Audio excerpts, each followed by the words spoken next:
Avec Annie, on va s'arrêter entre Oui et Warem pour un ravalement de façade. Oui, mais qui est mal terminé. C'est vraiment un massacre parce que les travaux, vous allez le voir, ont été très mal effectués. C'est une petite maison qui a été achetée par Cindy et son mari. C'est une maison à rénover. Ils ont fait appel à une entreprise qu'ils ne connaissaient pas. Et vous allez voir le résultat. En images avec Baudouin oui, Carpével, comme ça.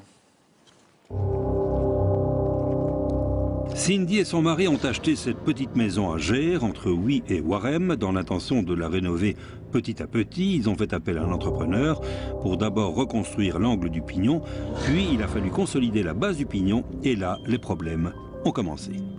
Dans le budget, il était prévu donc qu'ils ouvrent, qu'ils consolident le pignon en ouvrant tout le long de la façade et en mettant mètre par mètre du ciment pour bien consolider cette façade. Et au lieu de ça, ils ont tout ouvert en un coup et ça s'est affaissé et voilà la catastrophe. Et voilà le détail de la catastrophe. D'énormes fissures de haut en bas dans tout le pignon et qui menacent l'équilibre même du bâtiment. Cindy a fait appel à un expert qui est venu constater les dégâts. J'ai constaté des fissures importantes, traversantes sur toute la hauteur du pignon, et également en façade à rue, au niveau de l'étau de la porte. Donc on a aussi des fissures qui montent jusqu'à la corniche. Ça veut dire un dommage de combien, ça, si on doit réparer tout ça?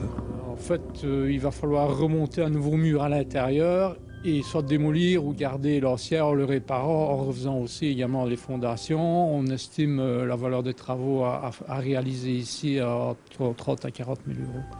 En fait, c'est un sous-traitant de l'entrepreneur qui a réalisé le massacre. Ils sont venus un dimanche matin et ils nous ont téléphoné à 9 h du matin pour nous annoncer que notre mur s'était fissuré de partout, en prétendant que c'était à cause d'un camion qui était passé juste à côté. AX Concept est l'entreprise responsable des travaux. Injoignable au téléphone, nous nous sommes déplacés dans le zoning où ces bureaux sont censés se trouver, mais nous n'avons absolument rien trouvé. Toujours à la recherche de AX Concept, tout est vide. Finalement, l'entreprise nous a répondu par mail qu'elle était en faillite et que c'était son sous-traitant, la SPRL Nobile Casa, qui en était responsable. Nous avons pris contact avec l'avocate du jeune couple et voici le résultat de ces recherches. Est-ce que AX Concept est véritablement en faillite?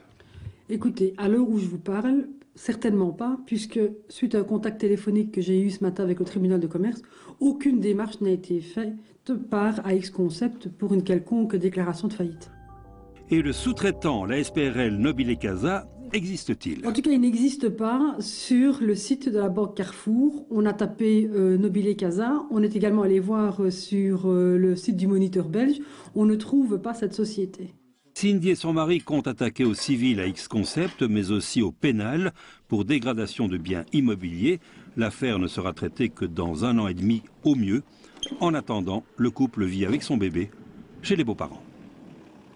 Annie, comment ont-ils trouvé la société? Ils ont pris premier venu comme ça? Non, pas du tout. En fait, ils se sont renseignés. Ils ont d'abord demandé une estimation du coût du travail. Un agent leur a dit, un agent immobilier, leur a dit que ça tournerait aux alentours de 5 000 euros. Ils ont fait appel à des entreprises pour obtenir des devis. Il y a des sociétés qui n'ont pas voulu se déplacer en disant le travail n'est pas assez important. Et puis finalement, ils ont eu des devis entre 7 000 et presque 18 000 euros.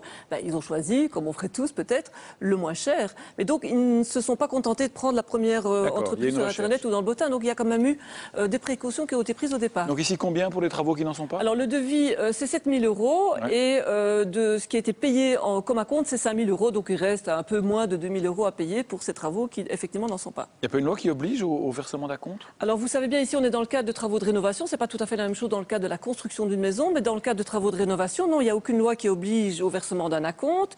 Et il n'y a aucune loi bien sûr qui stipule le montant d'un acompte à demander. Mais vous savez bien, on le répète suffisamment ici, que si les entrepreneurs doivent acheter des matériaux, forcément, ils ne vont pas avancer ça de leur poche, donc ils vont demander le paiement d'acompte. Et donc, ce qu'on dit souvent ici, c'est qu'il faut être raisonnable dans le montant de l'acompte qu'on demande. Si un entrepreneur qui doit acheter des matériaux vous demande presque 100%, 90% de la somme, c'est qu'il y a un petit souci quelque part. Et donc, on peut toujours aussi essayer de négocier avec l'entrepreneur le paiement d'acompte. Par exemple, exiger d'avoir des factures intermédiaires au fur et à mesure de la réalisation des travaux, ce qui permet de diminuer le montant de l'acompte, voire pas d'acompte du tout, parce que finalement il y a une relation de confiance qui s'établit avec l'entrepreneur. Alors ici, il y a un doute qui plane sur la faillite de Bah oui, société. on voit dans le reportage, la société dit nous sommes contraints de déposer le bilan, ça veut dire évidemment faillite. L'avocate se renseigne au moment du reportage, il n'y a pas de faillite. J'ai téléphoné pas plus tard qu'aujourd'hui au tribunal de commerce de Huy, puisque la société est dans le giron de l'arrondissement judiciaire de Huy. Il n'y a toujours pas de faillite, la société est bien active, il n'y a pas de problème judiciaire, de réorganisation judiciaire. Donc cette société existe et contrairement à ce qu'elle raconte, en tout cas, elle ne va pas déposer son bilan tout de suite. Ici, le couple, il peut changer d'entrepreneur? Mais écoutez, on ne change pas d'entrepreneur comme ça, même si l'entrepreneur a fait d'énormes boulettes et n'a pas bien fait son travail. Pourquoi? Parce qu'il y a un contrat qui vous lie à l'entrepreneur. Et donc, vous ne savez pas mettre fin au contrat comme ça. Il faudrait aller devant un tribunal et qu'il y ait un jugement qui dise que voilà, il y a eu des malfaçons et on résilie le contrat. Mais de temps en temps, on n'a pas la possibilité d'aller devant le magistrat. Pourquoi? Parce qu'il faut aller vite. On voit ici que la maison, elle est dans un piteux état. Et si on la laisse traîner des mois comme ça, le bilan va s'alourdir. Et donc, ce qu'il y a moyen de faire, mais il faut s'entourer de professionnels. Et quand on dit professionnel, on pense évidemment à un avocat. C'est qu'il faut mettre en demeure l'entrepreneur, d'avoir à terminer les travaux, d'avoir à rectifier les malfaçons. Donc, il ne suffit pas de dire mon entrepreneur a mal travaillé, je le mets dehors, je prends quelqu'un d'autre. Non, il faut s'entourer, il faut faire des démarches. C'est indispensable ou sinon, le nouvel entrepreneur que vous allez choisir, il va s'amener sur un chantier. J'imagine le nouvel entrepreneur qui va venir ici, il voit que le mur est fissuré, il va se dire mais attendez, moi je ne prends pas la responsabilité de toutes les malfaçons qui ont été faites. Et donc, il faut vraiment prendre ses précautions. Donc ici, ils doivent prendre un avocat, quoi. Ben, ils ont choisi l'avocate ici, et donc voilà, qu'est-ce qu'il leur reste à faire? C'est une procédure, on a entendu parler civil, pénal. Civil, on rappelle, tribunal de première instance, mais ils sont demandeurs, le couple est demandeur, donc c'est lui qui va devoir avancer les frais. D'accord. Il va falloir passer par un expert judiciaire. Ça va prendre des plombes. Ils sont couverts en protection juridique, mais peut-être pas pour tous les litiges, et donc ça va prendre, non seulement ça va coûter cher, ça va durer longtemps, et donc il y a toujours la plainte au pénal, où ça c'est l'État, entre guillemets, qui supporterait les frais, et puis on rappelle aussi qu'il existe toujours des commissions de conciliation qui permettent peut-être d'éviter le tribunal. Le problème, c'est qu'il faut avoir son interlocuteur en face et qu'il soit évidemment d'accord de passer par là, ce qui ne semble pas être le cas ici. En attendant, ils ne sont pas chez eux. Petit conseil utile peut-être pour tous ceux qui nous regardent et qui vont entamer des travaux. On ne sait jamais comment choisir un bon entrepreneur. C'est compliqué parce qu'on va dire qu'il faut se renseigner, mais ici c'était renseigné. Bon, évidemment, ils ont choisi une entreprise qu'ils ne connaissaient pas et peut-être avant de signer quoi que ce soit un devis, parce que vous savez, quand vous signez un devis pour accord, ça veut dire que vous êtes vraiment engagé. Se renseigner, demander, ne pas avoir peur de demander des référents de travaux qui ont été faits, des autres chantiers. Il ne faut pas avoir peur de le demander. Souvent on dit oh, on n'ose pas, on ne va pas demander, mais non, c'est le seul moyen de savoir dans quelle pièce on joue. Et puis aussi, très important, quand on fait réaliser des travaux, il faut absolument mettre par écrit tout, même les choses qui nous paraissent un peu simplistes. D'abord le détail des acomptes qui ont été payés, et puis le détail des travaux.